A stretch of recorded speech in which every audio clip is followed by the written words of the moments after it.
No more standing still, no more going back. Oh, your love is moving me. I came alive when you found me. I'll never be the same. Oh, I shouted out to everyone around me. I am forever changed. Your love is moving me, yeah. Moving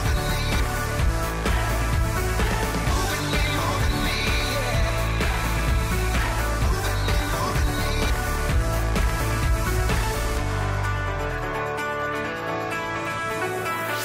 your hands reach out to me.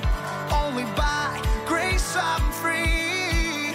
Your love makes me new. I am forever yours. No more standing still, no more going back. Oh, your love is moving me. I came alive when you found me. I'll never be the same. Oh, I shouted out to everyone around me. I am forever changed. Your love is moving me, yeah. Moving me,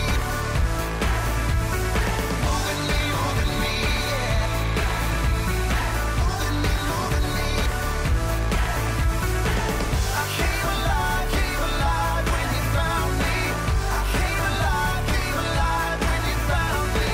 I came alive when you found me. I came alive. Your love is moving me. Your love is moving me. Your love is moving me. Your love is moving me. Your love is moving. I came alive when you found me. I came alive when you found me. I came alive when you found me. I came alive when you found me.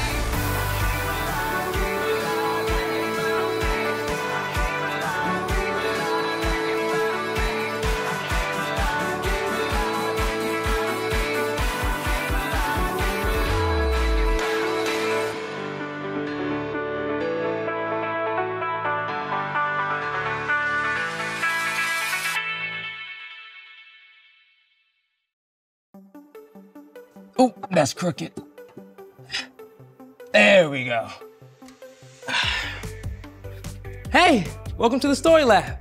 This week we're talking about joy while we take a look in the Psalms to find out how to see the world just a little bit different.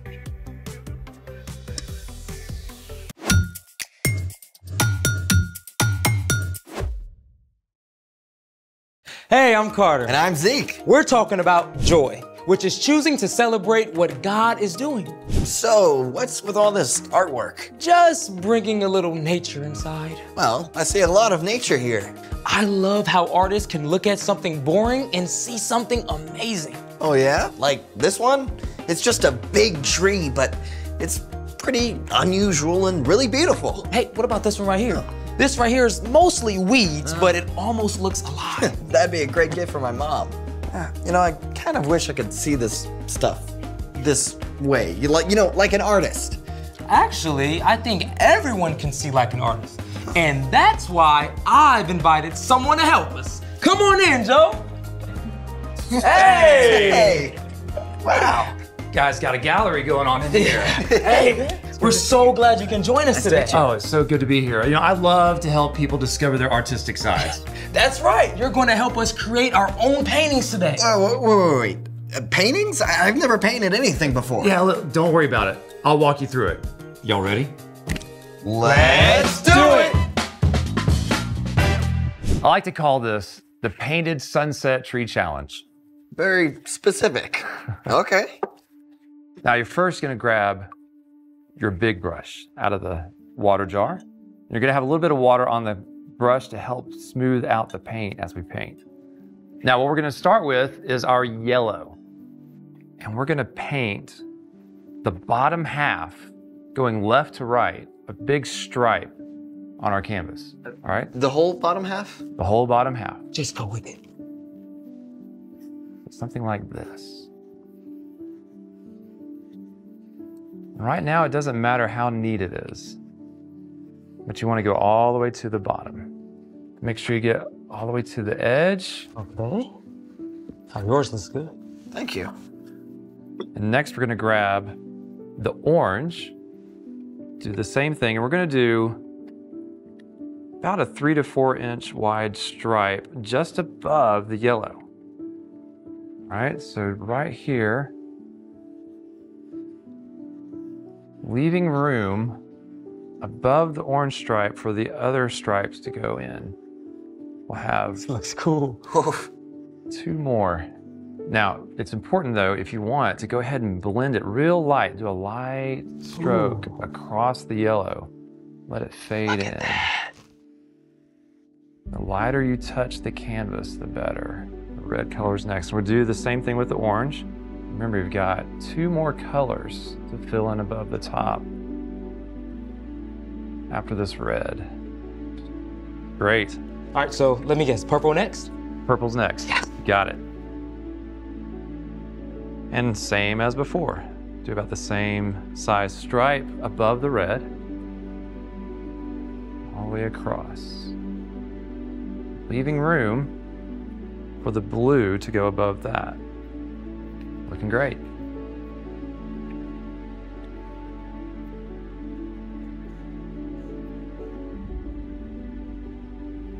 One more time, let it lightly blend into the purple stripe below. Nice, very nice. Now for the moment, let's put away the big brush back into the water. And now we're gonna grab the medium-sized brush that's sort of a square. We're gonna grab our black paint. You're gonna make a line. It's about a 1/2 inch to 1 inch thick. It goes right down the middle. When we get almost to the bottom, again about a 1/4 way down. That's a nice tree trunk. That's a nice tree trunk. After you get your trunk painted, we're gonna do a little bit of a squiggly line. Oh. And take the rest of the black and fill in as best you can. If you want to grab the big brush again, it'd be a good time to do that. We're going to paint in the bottom section underneath this squiggly line. After you get the ground or your hill colored in, we're going to get our last brush, which should be a little thinner and more pointy. This is where your artistic side is going to take over. You ready, Z? We'll see. You're going to create your own branches that come off of your tree trunk at the top. And however you feel that this tree wants to grow up into the space, put those branches on there as you see fit. And they get even thinner the further away from the tree that you go. That looks amazing. What's wrong, Z? Oh, I'm just not sure it looks right. Hey, you got this, okay? Just be creative. Think about that big old giant tree in your backyard. Right. Feel free to add in little touches of leaves onto these branches. So little dots. You can use the black if you want, or experiment and try some of the other colors that are on your palette. Joe, yours looks amazing. Oh, Thank you very much. Thank you. Wow. Oh yeah, I'm loving it. So you can do as much or as little as you want. You want to make this your own. These are just the basic steps to making this painted sunset tree challenge. Let's see how you guys did. You ready? Yeah, okay. 3, 2, 1. Oh, Carter, that's awesome. Thank you. Look at yours. Yours looks amazing. Wow, you guys did a great job, especially for your first time out. These look excellent. Thank you. Thank you. You know what, Joe? Thank you so much for coming here today and helping us out. We really appreciate it. Yeah, my pleasure. Hey, I'll see you guys around. All right, see you. Just think about it. One tree, three completely different perspectives. I'm gonna look at trees in a whole new way now. Speaking of which, it's time for... The story before the story. Today, we're in the book of Psalms. Long before there were high-tech lyric and dance videos for worship, there were the Psalms. For thousands of years, the Psalms were the main songbook of God's people, the Israelites. The individual songs, or psalms, were composed over many years. About half of them were written by King David. Some psalms are songs of praise or thanksgiving to God.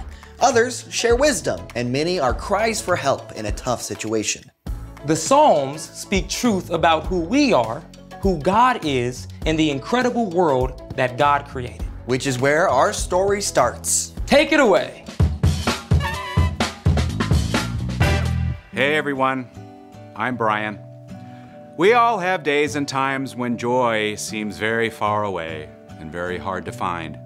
But sometimes the best way to discover joy is simply to open your eyes and look around. King David was really good at this. Long before David became king, he was just a shepherd boy. He spent many days and nights alone with only the sheep, and he had all the time in the world to look around him at God's amazing creation.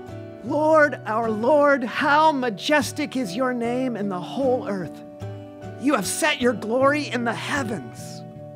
David was overwhelmed by the beauty of what God had created, from the tiniest beetle on a blade of grass to vast galaxies spanning the night sky. I think about the heavens. I think about what your fingers have created. I think about the moon and stars that you have set in place. David poured out his heart about these incredible things in songs called Psalms, and today we're taking a look at three of them: Psalms 8, 16, and 19. The heavens tell about the glory of God. The skies show that His hands created them. Day after day they speak about it. Night after night they make it known. God has set up a tent in the heavens for the sun. The sun is like a great runner who takes delight in running a race. David learned to find joy in all of God's creation around him, and you can do that too. Even if you live in a city instead of the wilderness. Maybe you've seen a flower growing out of a crack in the sidewalk, or smiled when you spotted a curious bird pecking at crumbs. One of the best ways to find joy around you is to just use your senses. They're an amazing gift from God. Maybe not every one of your 5 senses works great, but that doesn't have to stop you from finding joy. Let's start with the easy one. Sight. If you're feeling bored or sad or frustrated, step outside or look out the window.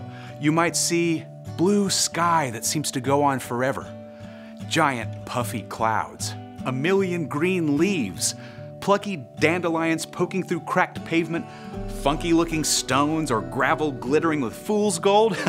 There's no end to the beautiful and fascinating things God made for us to enjoy.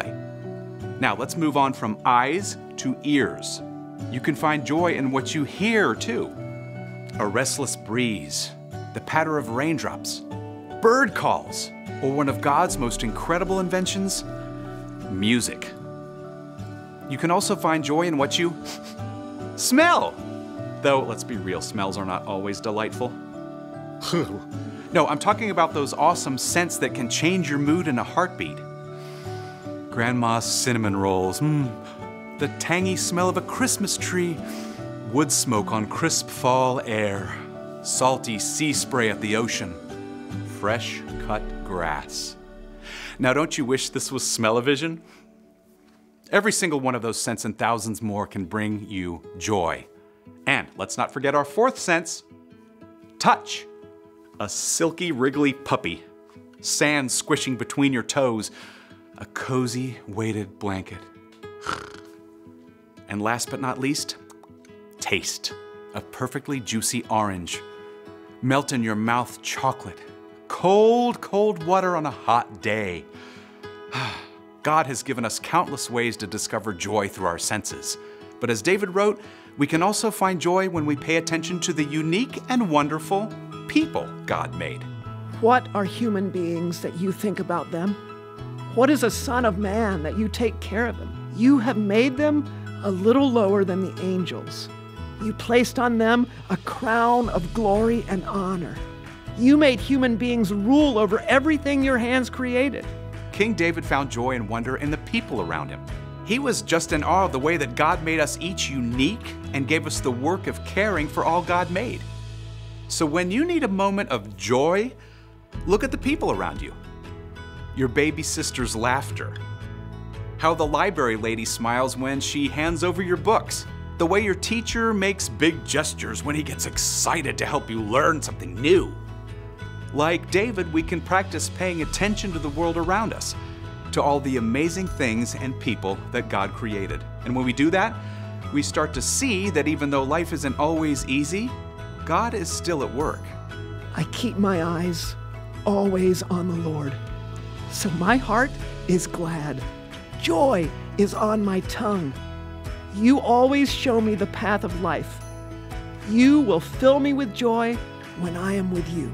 When you look around and use your senses to explore everything God created, you'll discover there's always joy to be found. The end. I want to get out there and go for a hike right now. Or sit on the porch with some ice-cold sweet tea and watch the birds. I thought bird watching was for old people. Well, I'm reclaiming it for our generation. Hey, I'm down with birds. So, what's our part in the story? No matter what else is happening in your life, there is always joy to be found, just by looking around and really paying attention. Using your 5 senses. That's one way. One of my teachers had us do this thing if we were worried or stressed. She had us take a deep breath and look around and name 5 things that we could see, 4 things that we could hear, 3 things that we could smell, 2 things that we could touch, and 1 thing that we could taste. That's really awesome. If you're feeling stuck, you can always take a look at one of the Psalms too, as a reminder that God can work good in any situation. Yeah, what was it? You will fill me with joy when I am with you. When we follow Jesus, God sends the Holy Spirit to guide us. Joy is a gift from the Spirit. And paying attention to what's around you is a great way to receive that gift. I think you got it. Is that chocolate chip cookies? See you next time. So, here's the thing. Find joy in what you see around you. Well, I'm ready to see the great outdoors. You up for a spot of bird watching? You know, I think I am. Thanks for joining us in the Story Lab. See you next time. All right, you ready? Whoa, why are you so small? Come back. You know that's the wrong side. Oh, hark. Do I hear the dulcet tones of a tropical boo-boo? A what? It's a real bird. Look it up. Maybe you can paint it. A tropical boo-boo. I've never heard that before. It's a real bird.